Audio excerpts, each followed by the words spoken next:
This is Golden Axe 2 on the Sega Mega Drive, and once again I'm playing this through the Sega Mega Drive collection on the PlayStation 3, but it's as faithful as damn it version of Golden Axe 2, which was on the Mega Drive quite a few years ago.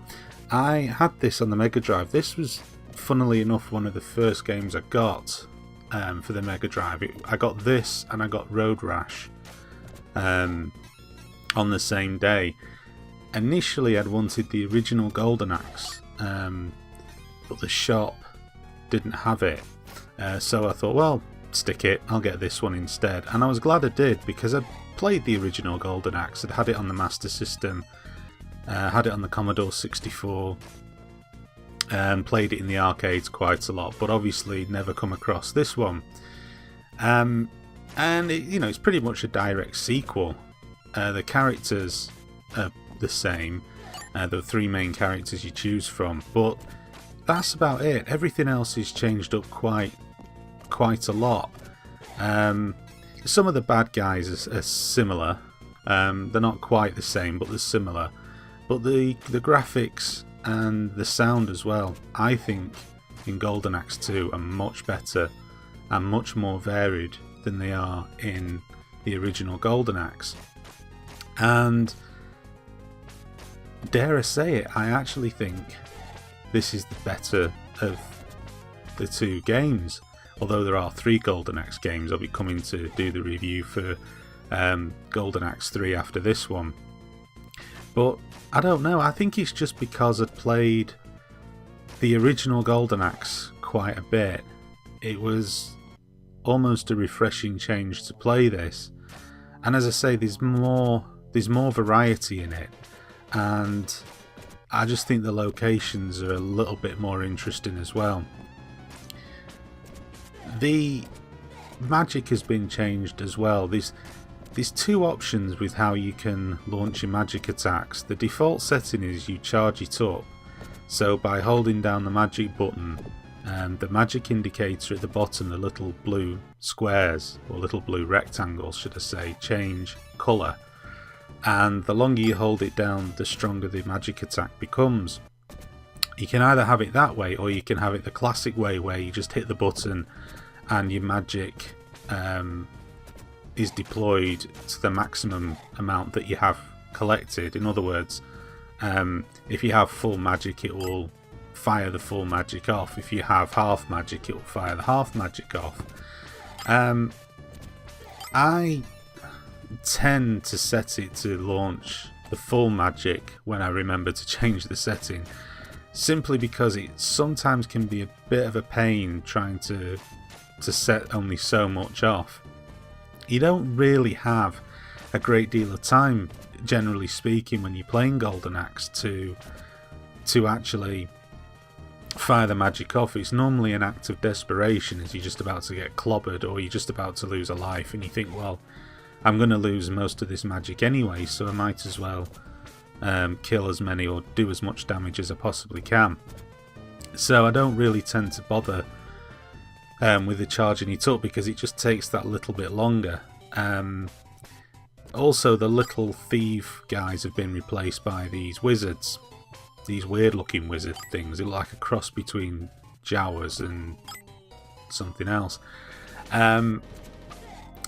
During the game they actually fight back, which I quite like as well. The little thief dudes just used to run around with a silly goofy grin on the face. I much prefer the wizards, because they'll actually fire magic back at you. They're an enemy unto themselves, so I much prefer. I think that's a big improvement over the original Golden Axe. You can see here, they can be a pain in the arse, and as I say, they are a bad guy unto themselves.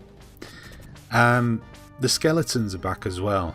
Where would a Golden Axe game be without the skeletons? And they're just as much of a pain in the backside as they were in the original Golden Axe. They've kind of been given these scythe type weapons now as opposed to swords, but make no mistake, they're equally, if not more deadly than they were in the original Golden Axe. And they're very, very tough. You don't want to get, you know, cornered by this lot, because they'll just kill you. And so yeah, it's kind of difficult what else to say with a Golden Axe game. They are extremely playable, but they can be frustrating as well, particularly these ones. There's always been a slight issue, and I think it's more pronounced on the Mega Drive than it is in the arcade, of collision detection. Sometimes you can think, well, I'm definitely on the same field on the screen, the same horizontal field as the enemy, but you don't hit them, but then they attack and they hit you. It doesn't happen all the time, and there are ways to combat it, but when it happens it can be really frustrating. And I think it's probably to do with the Mega Drive as opposed to anything else. I never really noticed the problem when I played Golden Axe in the arcades, but I certainly noticed the problem when I played it on the Mega Drive, and I certainly noticed it in this as well. To be fair, it's not as bad, but it still happens and it still is quite annoying. The other thing which is quite annoying in this one is the Bazarians. That's the creature that I'm riding now. These have been changed quite a lot, and they've been toned down, in my opinion anyway. They've been toned down quite a lot, and that's not necessarily a bad thing. At times they could be overpowerful. There was a red dragon Bazarian, or red dragon type creature Bazarian, in the original Golden Axe, that once you got on that, it used to spit fireballs, and if you had a reasonable amount of skill, you could stay on that thing for ages, and you could go through a huge chunk of the game, or a huge chunk of the particular level, because you lose the Bazarians at the end of each level, really without taking any hits. It was almost a little bit of a cheat, as it were, but they've kind of scaled back the ability of the Bazarians in Golden Axe 2. The annoying thing is you're still stuck with the situation, is sometimes you can get stuck on one of these things, and like I say, they are a pain in the backside. If it's not a particularly good Bazarian, it can become quite annoying. Like Golden Axe, the difficulty of the game reflects how much of the game that you play. If you play it on the very easy mode, then you don't get the whole game, you just get part of it, and that was the case with the original Golden Axe as well. In this one, I think it was the case in the original Golden Axe, I'm sure it was. There's also a dual mode as well, where that's just basically where you take on bad guys on a one-to-one basis. Well, one-to-one, sort of bad guy to bad guy basis of increasing difficulty. And yeah, that's about it.